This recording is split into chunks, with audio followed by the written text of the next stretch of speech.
Assalamualaikum warahmatullahi wabarakatuh. Sampurasun, kumaha damang sadaya warga kelas 7? Mugia dina danget ieu urang sadaya dipaparin kasehatan tur kabagjaan ku Gusti Anu Maha Suci. Dina kahirupan sapopoe hidup tangtu remen ngabandungan atawa nengetan iklan dina TV. Nah, dina pangajaran ayeuna hidup sejadi ajar ngeunaan iklan layanan masyarakat atau wawaran boh secara langsung boh secara henteu langsung. Sarangsena hidup diajar ngeunaan iklan layanan masyarakat atau wawaran hidup dipalar sangkan bisa nangtukeun jejer iklan, ngajentrekeun maksud nyusun iklan layanan masyarakat, ngajentrekeun aturan nyusun iklan layanan masyarakat, ngaanalisis iklan layanan masyarakat, jeung nyusun teks iklan layanan masyarakat. Tah ayeuna saacan hidup ngabandungan pedaran ngeunaan iklan layanan masyarakat atau wawaran pek tengetan heula ku hidup pintonan ieu. Wilujeng nyakseni.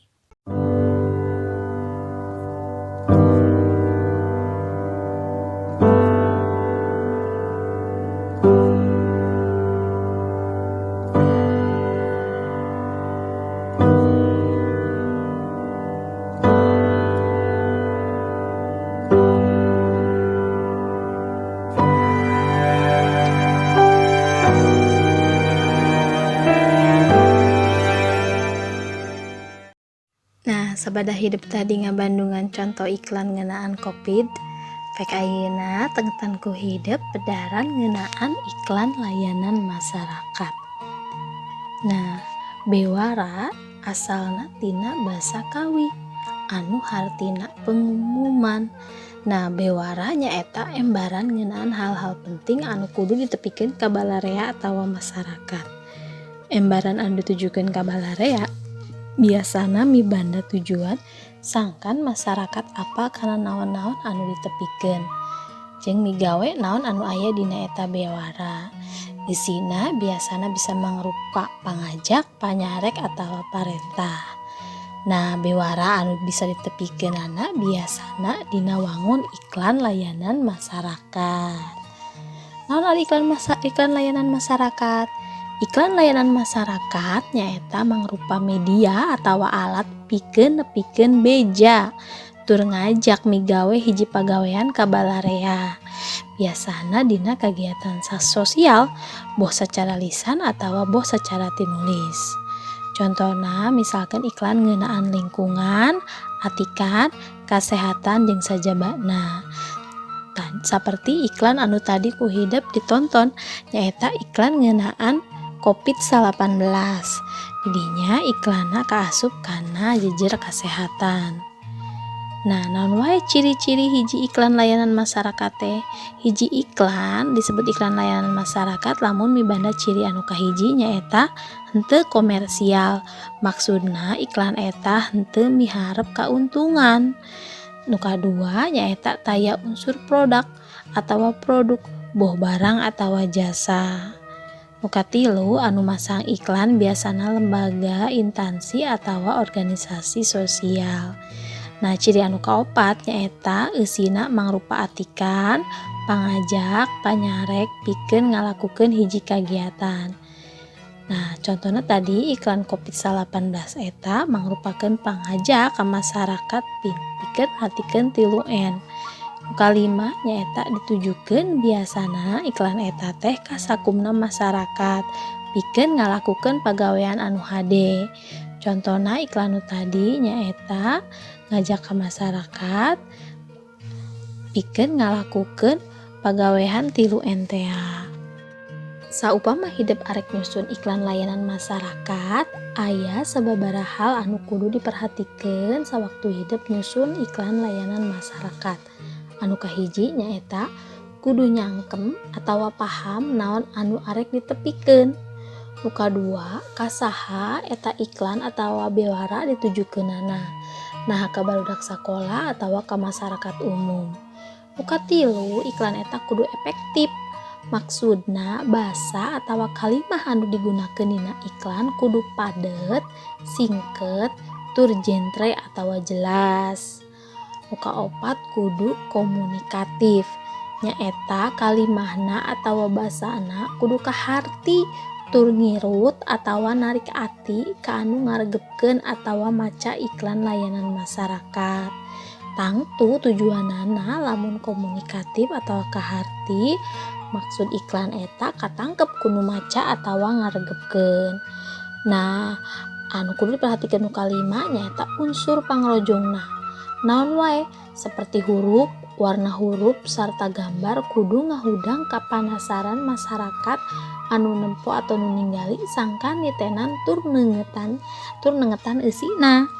Nu kagenep nu kudu diperhatikeun nyaeta lamun ditepikeun sacara lisan kudu jentre ucapanana, lentongna oge kudu merenah jeung randeganana oge kudu merenah, henteu tegeug tangtuna.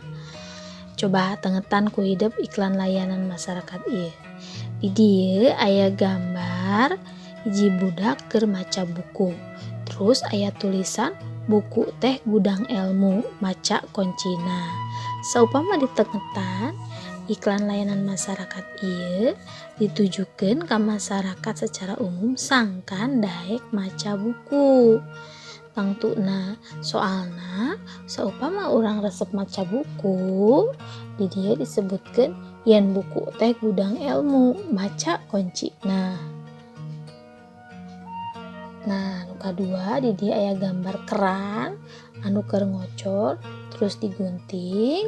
Katilu aya gambar lampu, aya tulisan pareuman lampu upami teu dianggo.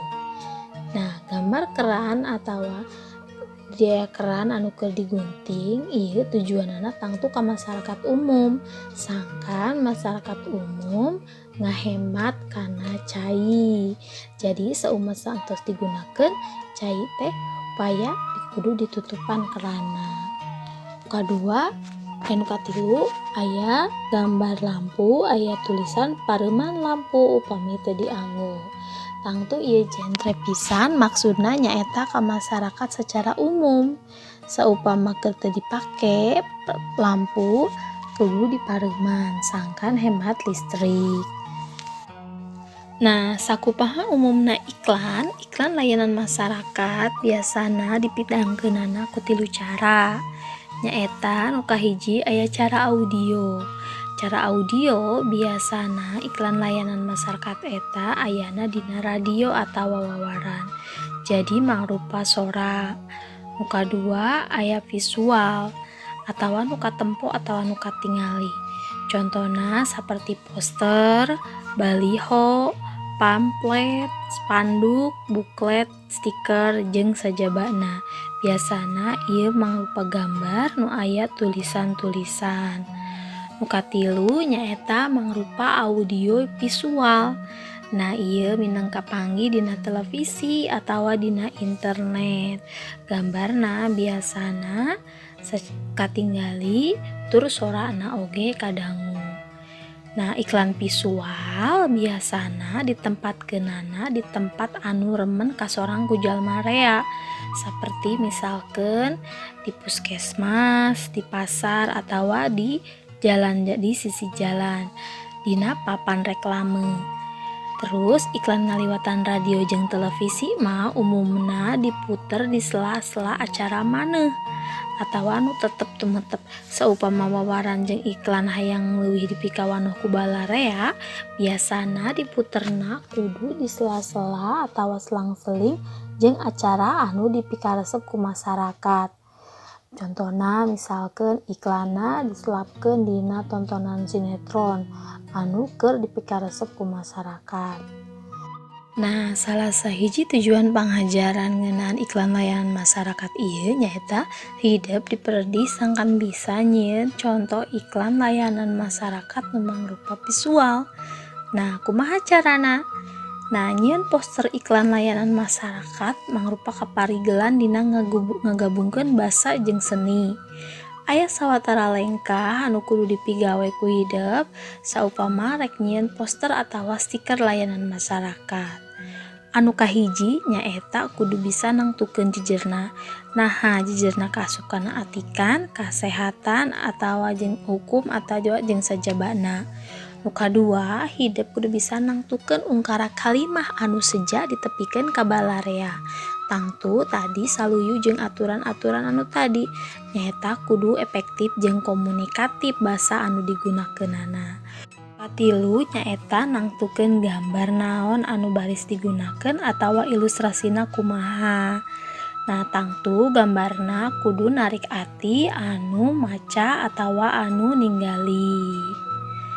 Nah, rupina pedaran ngeunaan iklan layanan masyarakat dicekapkeun dugi ka dieu mugia janten mangpaat kanggo urang sadayana.